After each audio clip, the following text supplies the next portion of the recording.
576 million versus 521 million in the box office.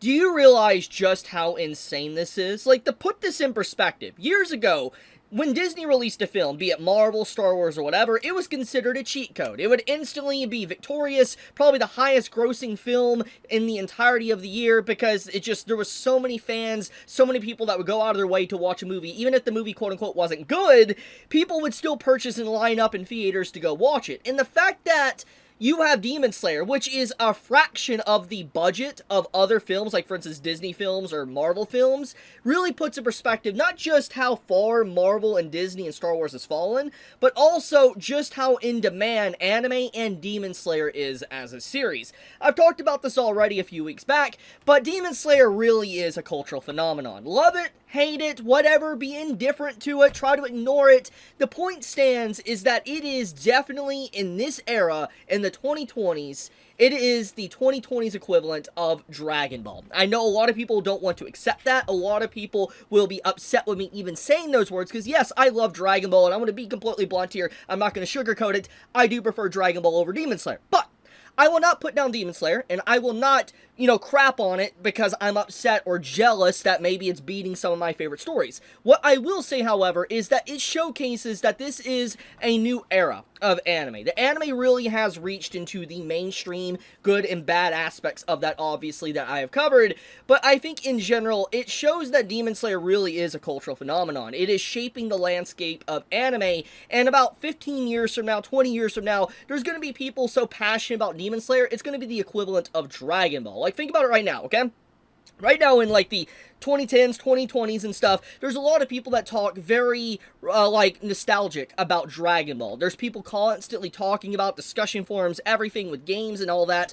Imagine 10 to 15 years from now, there's going to be people that are like Dragon Ball, but for Demon Slayer. You're going to see this continuously, and I feel like that is exactly what we are witnessing. And the reason why it's just so popular is because, well, Demon Slayer comes out at a time where a lot of the stuff from the West is, let's just be completely blunt, not really good. I mean, we have all seen the writing on the walls. You don't have to go out of your way and watch every single movie that comes from the West, but we all know that a lot of movies are either safe, or they push propaganda, or they're in general just not good movies.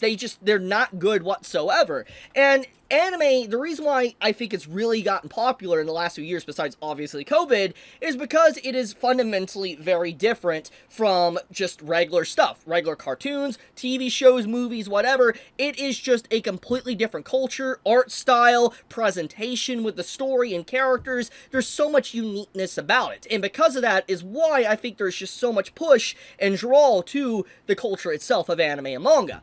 But, obviously, when anything becomes popular, things can turn south, a little bit sour, and you can have people that try to, instead of integrating into the culture, they want to force the culture to change, which is one of the big reasons why we've seen a lot of issues over the years, why there's a lot of, push against, let's say, fan service, for instance, or why certain people want, things censored or removed from anime culture, which is just straight up wrong, completely think that's messed up, and I think that anyone that is like that does not deserve anime, manga, and shouldn't even be in the community. But those that try to come into the anime community and accept it for what it is and integrate, they're completely welcome. Anyways, getting back into the topic of Demon Slayer, this news is pretty big for a variety of reasons. For one, obviously, we have the whole announcement that new records have been set. It's basically the highest grossing anime film of all time, and this record was hit at 552 million. Obviously, it's grown considerably since then, as you can see, and it seems like it's not even close to stopping in terms of how much it's going to be making, and obviously, this is going to drive not just Studio Ufotable to continue making more stuff like this, but also is going to have everybody that is not already invested in anime taking a nice good peek on what Demon Slayer is doing right. Because I'm telling you right now, with how much money this has made, you know for a fact Disney is eyeing up anime. Obviously, I think that's kind of a bad thing. I'm going to be completely blunt. I think it's a very bad thing to hear that these big corporations in Hollywood and stuff definitely want to get a slice of the anime pie, and we've already seen some of the damage of these bad actors and bad companies trying to do that. And I think with anime becoming more and more successful, it's going to eventually become something that will be fundamentally very different from what people actually came to know and love from anime. And I feel like there is going to be a big event that's going to happen eventually to where anime is going to become more toned down, or its rough edges, or its original structure as an anime series or as a culture will be removed to make it very safe for a global audience. I mean, hell, we even have the CEO of Crunchyroll mentioning the global influence. I mean, Demon Slayer's Infinity Castle's success highlights anime's global influence, says Crunchyroll CEO. This is literally an article that came out earlier today, and you could just see how much money it's made. They're talking about it, and you even have the CEO commenting that he wants Demon Slayer to be at the Oscars and stuff, and you could see that the global demand of anime is at an all-time high. It's higher than it ever has been. But there's a lot of reasons why you see a lot of shows within the West, like animated shows, try to label themselves as anime, because anime is very popular, and these companies, these studios, these people, these investors, they want the slice of the anime pie, and if they use a trendy word like anime, or it is anime, or it's a manga, then obviously they're able to sell a lot better, their merchandise or movie a lot better, because let's face the cold hard facts, like getting into the sales here of like Demon Slayer versus like Fantastic Four. Obviously, Marvel in general is very popular. I'm not going to try to act like it isn't. And what's crazy about this situation is that Demon Slayer is a relatively new series. It spawned in the last, like, 6 or 7 years ago. It is relatively a new series. While something like Marvel or Fantastic Four and stuff has been going on for decades upon decades. And the fact that you have a series come out of nowhere and it's able to reach such heights says a lot. But I also think it's very important to outline the fact that a lot of people are tired of comics. I don't think people are necessarily completely done, but I think a lot of people have issues with the current state of, let's say, Marvel and DC. There's a lot of complaints I've seen over the years, people saying that there's a lot of propaganda or agenda pushed in within the narrative, or it plays very safe, it's very pandering, stuff like that. And I feel like the reason why a lot of people have shifted away from comics and movies as well is because they're tired of it and they want to go to anime and manga. And so when you see these companies labeling stuff like a manga or an anime, they realize that the context of like an animated show or the context of a comic, there is a bad stigma around it. And I feel like that is the big reason here of why they like to use those type of terms. But I'm getting a little bit off topic. I'm going on a little bit of a tangent here. I want to get back into the Oscar stuff. So this Oscar stuff I think is very important. And one reason why I think it is because this will showcase a new step for anime reaching new heights globally.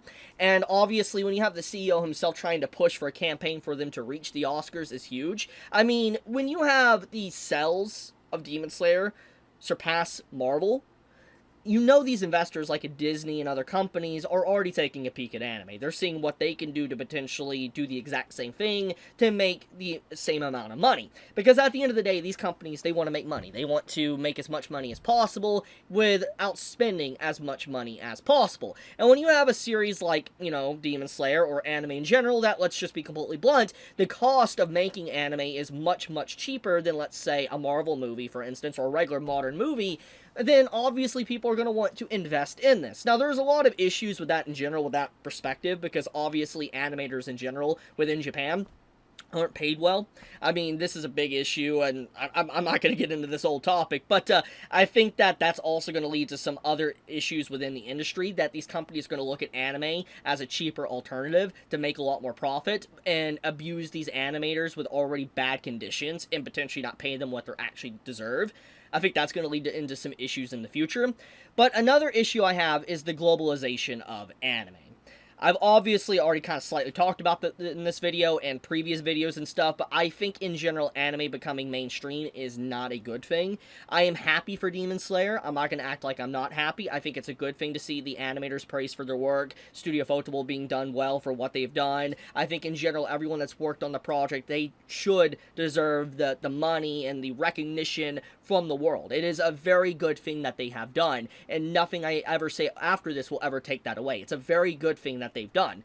But when something becomes popular, when a culture becomes popular, a form of medium, like a media becomes popular, it's going to lead to issues. And I think like this is one of the big reasons why there's been such a vocal rise of people deeming anime problematic, or anime, you know, needing to be censored. Because obviously there's a lot of new fans that come into the culture, that instead of integrating, they want to change it, and they watch surface level shows. And there's nothing wrong with people only watching, let's say, Demon Slayer, Chainsaw Man, or Soul Leveling, but there's a lot of people who watch this surface level stuff, and then if they try to dig a little bit deeper, or if they see people talking about stuff a little bit deeper, then they will call you a weirdo, bully you, or in this case, they will straight up buzzword you. They'll call you a PDF or whatever. And there has been an active a conversation around this for a while where people are even advocating for censorship of anime, and there is indication that there is people within even Japan that is actively becoming activists to do this, to allow anime to become more of a global sensation. And I think that if you try to focus all anime to be a global sensation, it will lose the very point on why even something like Demon Slayer became popular, because I want to say it like it is. Demon Slayer also has content that has fan service. It has, like, adult content technically thrown into it. And if you start to censor things, remove things, and dumb it down, remove and soften down the edges of what it actually is, then it no longer is the reason why it became popular. It's no longer the same form of media that people wanted to watch or read. And I think that is a danger. As more of these companies invest in anime and they look at anime as a cash cow, they're going to start doing that because they want to get as much money as possible and get as many people to watch these movies as possible, and it's going to run the entirety of the anime industry and the manga industry into the ground, very similar to what we've seen with, let's say, Marvel or Star Wars or Disney in general and other forms of Hollywood. That is my legitimate concern. But with that out of the way, there is something I do want to mention. So this is Chainsaw Man, which is very relevant to this conversation because obviously I've been talking about the success of anime in anime movies, or in this case Demon Slayer's movie, but Chainsaw Man recently released in Japan. And from my understanding, correct me if I'm wrong if people have more knowledge on this type of stuff, but Chainsaw Man's doing okay. It's doing okay in Japan right now, which I think is to be expected, especially with just the overall reaction that Chainsaw Man had early on with Season 1. There was a lot of negativity around it within Japan, and anyone that doesn't remember that, there's articles and stuff, and I even made videos on this, but there was a lot of people that just did not like Chainsaw Man within Japan. And the point of the matter is that Chainsaw Man's movie has come out, and I've seen footage of it, and a lot of people have seen probably the trailers and stuff. It looks incredible. It looks great. But it's clear that the movie isn't resonating as much as it did with Demon Slayer. For instance, Demon Slayer is doing very well, and once again, much bigger series. I understand that. But it's clear that just because you make a beautiful animated movie with shiny lights or whatever, doesn't necessarily mean that it's going to have an instant victory. There is outliners here, Chainsaw Man being one of them. I'm not saying that the movie is doing absolutely terrible. I'm not saying that. I'm just saying it's definitely no Demon Slayer. And I think that this indicates as well that trying to be nothing but animation art sometimes isn't going to work out for you. Now, I'm not saying that that's what Chainsaw Man is. I'm not saying that, okay? It's a very good story. I love the story of Chainsaw Man. It's great. And it covers one of my favorite arcs. The movie does. But what I'm saying is that just because it's a movie and it's anime doesn't mean it's instant victory. And I wonder if Hollywood and Western companies and stuff will take note of this as well.